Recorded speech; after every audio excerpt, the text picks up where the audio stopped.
તો આજ તો ફૂલ મજા પડી ગઈ. ભાઈબંધ દોસ્તારોને લઈને વાડીએ હું બદામ ખાવા ગયો તો એક આ આઈટી ફિલ્ડ વાળો છે અમારે ભાઈબંધ, અને જો આ બદામ એ મસ્ત બદામ પાડી છે. જો બદામ પાડતા પડતા એક બે બદામ તો ટકા ઉપર પડી, તો આને તો જો બદામ તો ખાધી પણ મારે ઠળિયો ન રહેવા દીધો બદામ.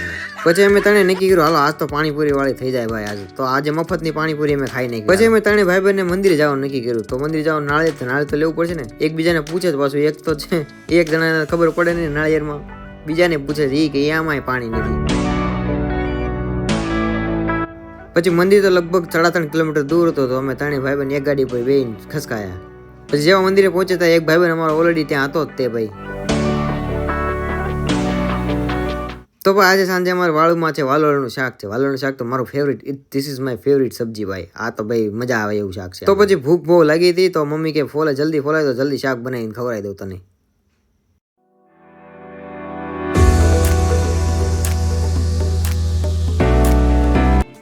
તો રામ રામ સીતારામ બધા ભાઈને કેમ છો? તો સ્વાગત છે તમારું બધાનું આજના એક નવા બ્લોગમાં. તો ભાઈ બે મને આઈટી ફિલ્ડ વાળા આજે મળી ગયા છે. બહુ ફોન કર્યા ત્યારે માન આ બેને નવરાઈ મળી છે. તો છેલ્લે અમે આજે શનિ રવિના પ્લાનમાં મેં વિચાર કર્યો કે ભાઈ આ બે બદામ ખાવાનો વેન કરતા હતા, તો મેં કીધું હાલો વાડી બાજુ ફસકાવી તમને ખવડાવી દઉં આજે બદામ અમારી.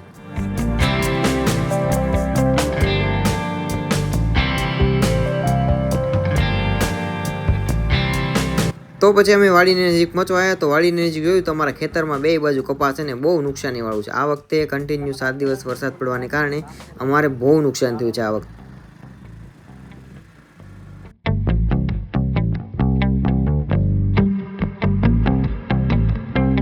તો એમ તો અત્યારે આ બે મારા ફ્રેન્ડ આઈટી ફિલ્ડમાં છે, પણ બેને સારો એવો ખેતીનો અનુભવ પણ છે. હાલો ભાઈ, તો અમે આજે બદામ પાડવા આવ્યા છીએ. લખવા પડી બદામ લેજે પછી જો તો આ અમારી વાડી છે. અમે આઈટી ફિલ્ડ વાળાને બે હું આ કને બદામ ખાવા લઈને આવ્યો છું. જો રવિવારની રજા છે આજે મારે. જો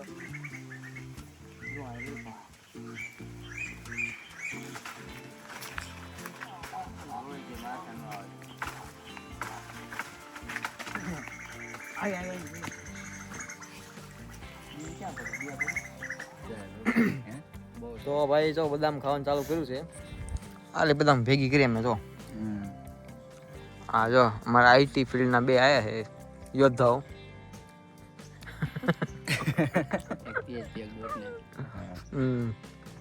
તું શેમાં છો?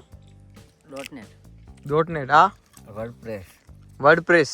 હા અમારે શું કે ફરીને કેતો ભૂલી ગયો.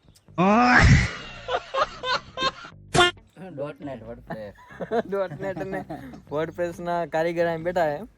જેમ હીરાના કારીગર આવે એમ અમે કારીગર.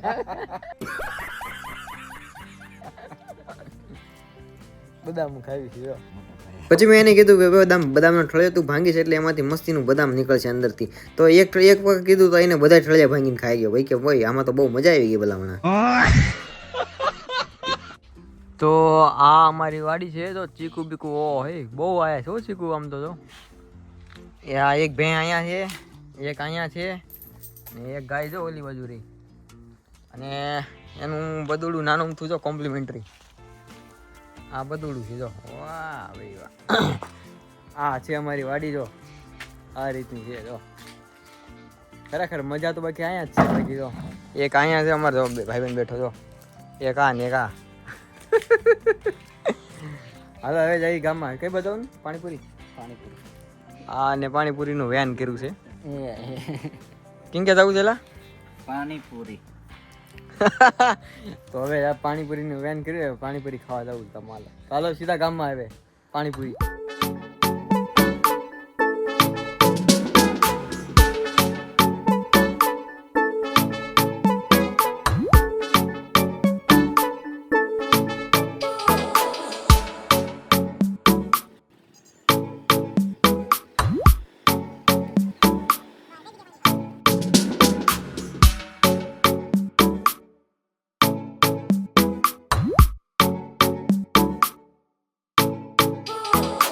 પછી અમે અમારો હીરો હોન્ડા બાઇક લઈને પહોંચ્યા પાણીપુરીની લારીએ. જ્યાં પાણીપુરીની લારીએ પહોંચ્યા તો ભાઈ પેલો ભાઈ તો પાણીપુરી તો બનાવતો હતો, પણ પાણી બનાવતો એને પાણીની અંદર હાથ ધોઈ નાખ્યા ભલામણા. પછી અમને કે હાલો ખાવ ભાઈ. ટેસ્ટ તો ખરેખર એનો જ આવે છે, એ પાણી હાથ ધોઈને જે પાણી પીવરાવે છે ને એનો જ ટેસ્ટ આવે, એટલે જ મજા આવે ભાઈ પાણીપુરી ખાવાની. આ તો હજી ખાય છે ભલામણા પાણીપુરી, હજી કકડાવે છે ભલામણા. છેલ્લે એક શેરી કોરી પૂરી તો મૂકવાની જ નહીં ભાઈ.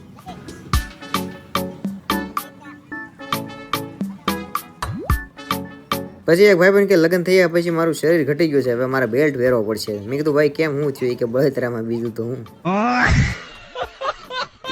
તો પછી અમે ત્રણે ભાઈ બહેન ભેગા થયા, નક્કી કર્યું કે હાલો હવે ક્યાં જઈશું. તો એક ભાઈ બહેન કે હાલો શનિદેવના મંદિરે જઈ. તો પછી કે એમને તો જવાની નાળે લેવું પડે. એક ભાઈ બહેને નાળે ખકડાવ્યું, બીજા કે તું તેની ખકડાવ્યું, એને પાણી નો ખકડાવ્યું. પછી દુકાન વાળો કે બીજી જ લઈ લો ભાઈ. તો એમાં એવું છે, અમારા બે ભાઈ બહેન નાળિયેર લેવા ગયા છે, નાળિયેર લઈને આવે છે. હવે જાય છે હનુમાન દાદા ભીડમાં છે ને? હા, ભીડમાં. હાલો સીધા ભીડમાં હનુમાન દાદા.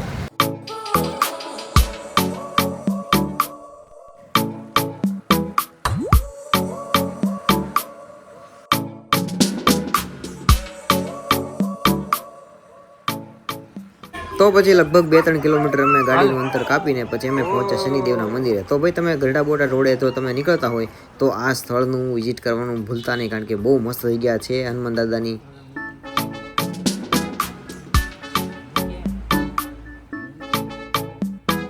તો પછી બંને નાળે વધીને પ્રસાદી કાપી લીધી અને પછી મેં પણ પ્રસાદી લઈ લીધી ભગવાનની.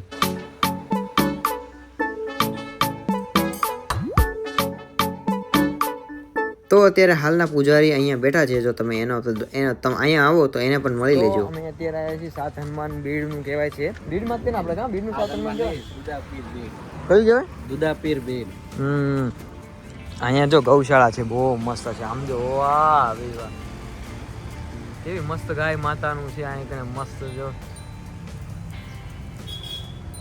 તો ખરેખર અહીંયા તો મારે બહુ ટાઈમથી અહીં આવવાની ઈચ્છા હતી.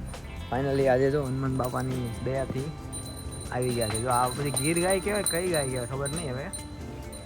તો આ જગ્યાએ આવો તો બોટાદનો હાઈવે છે ને, ગઢડા બોટાદનો હાઈવે, એની આ બાજુની સાઈડ લેફ્ટ સાઈડ આવે છે. તો ક્યારેક આવો એટલે આ શું કહેવાય, દૂધની ડેરીની આ આગળ આવે છે. આ દૂધની ડેરી આગળ છે અને આ બાજુની સાઈડ છે. તો ક્યારેક આવો ને તો આ જગ્યા જોવાનું ભૂલતા નહીં, કારણ કે બહુ મસ્ત જગ્યા છે આ ભગવાનની. જો અહીં પણ છે ગૌશાળા, નાનું નાના વાછરડાનું બધું વાછરડાનું છે અહીં જો. તો પહેલાં અહીંયા એમ કહેવાય છે કે ભારતી બાપુનું મંદિર હતું, જો કે અત્યારે તો સ્વર્ગીય પધાર્યા છે. તો એમની મૂર્તિની પ્રતિમા પણ અહીંયા છે, જે આ બાપુ પહેલાં અહીં કણે હતા. તો ખરેખર એમના દર્શન પણ અહીં કણે આવજો, એટલે ભૂલ્યા વગર કરજો. જો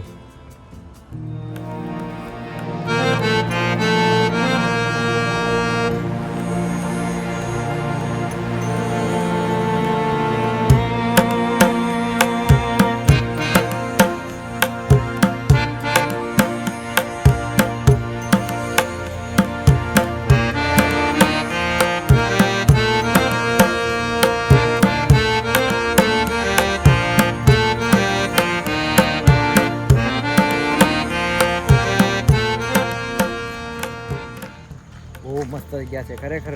આવજો, આ જગ્યાએ આવો, ગઢડા બોટા નીકળો એટલે તમે આ જગ્યાએ આવવાનું ભૂલતા નહીં.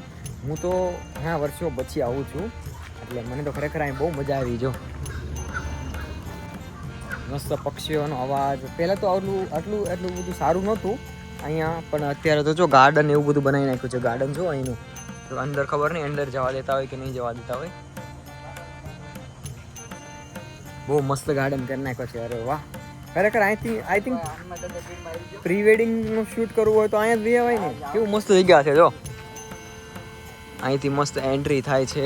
જો બધાય ફૂલ છે, ઝાડવા પણ બહુ મસ્ત છે, એટલે મજા આવી જાય એવી જગ્યા છે. અને જો તમારે અહીં કણે જો ચિલ કરવા આવવું હોય, થોડોક આરામ કરવા, રેસ્ટ કરવા, અથવા ભાઈબંધ દોસ્તારો મળ્યા હોય તો અહીંયા બેસવાની પણ બહુ મસ્ત વ્યવસ્થા જેવું છે.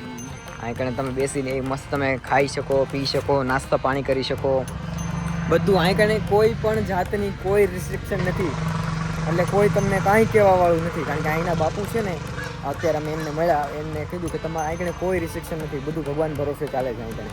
તો અહીંયા એક પણ સાત હનુમાન કે છે ને મંદિર છે એમનું. તો અમારા લોકોને ખાવો હતો તો અમે આઈકણે બહાર આવી ગયા છે. જો કે આ બાઉન્ડ્રી છે અને અહીંથી આ બાજુ ઓય સિંહ રખડે છે અમારે આ બાજુ કા. આ બાઉન્ડ્રીની બહાર જાઓ એટલે શું કહેવાય ગીરની જંગલની જેમ સિંહ અમારા આ જંગલમાં ફરતા હોય છે. જો અહીંથી જંગલ ચાલુ થઈ જાય છે ભાઈ, ખતરનાક જંગલ છે અહીંથી. એટલે અમારે તો રોજડા કેવી શું કે નીલગાય રોજડા નીલગાય અહીં નીલગાય બહુ આવે છે. જો અહીંથી અંદર ગયા એટલે ઇટ્સ ડેન્જર એરિયા ભાઈ, કોઈને જવું નહીં આની અંદર. તો ત્યાં એક સરસ મજાની ગૌશાળા પણ છે જ્યાં ગાયોની સેવા કરવામાં આવે છે, પણ ત્યાં ગાયનો ઉછેર પણ કરવામાં આવે છે, નાના વાછરડા પણ છે. પછી ત્યાં અમને એક બીજો પણ ફ્રેન્ડ મળી ગયો તે સ્પેશિયલી ગાયોની સેવા કરવા માટે અહીંયા આવે છે.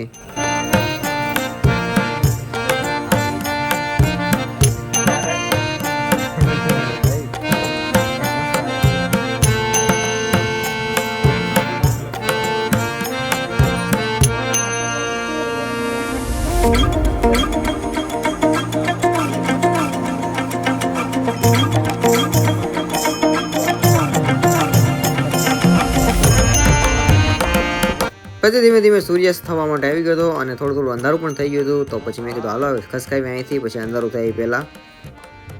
તો પછી હું ને મારા મમ્મી વાડીએ ગયા અમારી ગાય અને ભેંસને દૂધ દોઈને અમે વાડીએ ઘરે પાછા આવતા રહ્યા. મસ્ત સૂર્યાસ્તનો સમય છે અને નજારો પણ એકદમ મસ્ત બ્યુટીફુલ છે. તો હવે ઘરે આવી ગયા છીએ. હવે સાંજ વાળોનો ટાઈમ થઈ ગયો છે અમારે. તો મારી મમ્મી જો વાલોળ ફોલે, જો આનું શાક તો આપણને બહુ ભાવે છે. તો વાલોળ છે, ગુવાર છે, મરચાં, જો કે આમ બધું છે ને અમારી વાડીએ તાજું માજું મળે છે. તો કડીક હું ફોલાવું મારી મમ્મીને, હટ ખાવાનું બની જાય ને હટ ખાઈ લઈ. ભૂખ લાગી છે હવે કા મમ્મી? જો વાળોનો ટાઈમ થઈ ગયો ને વાળું ખાઈ છે એટલે હું કડીક ફોલાવરાવું એટલે હટ ફોલાઈ જાય એમ. બાકી આપણે કઈ કામ છે. તો મિત્રો વિડીયો કેવો લાગ્યો કમેન્ટ કરજો, ના હોય તો સબસ્ક્રાઈબ કરી લેજો. ચાલો મળીએ નેક્સ્ટ વિડીયો.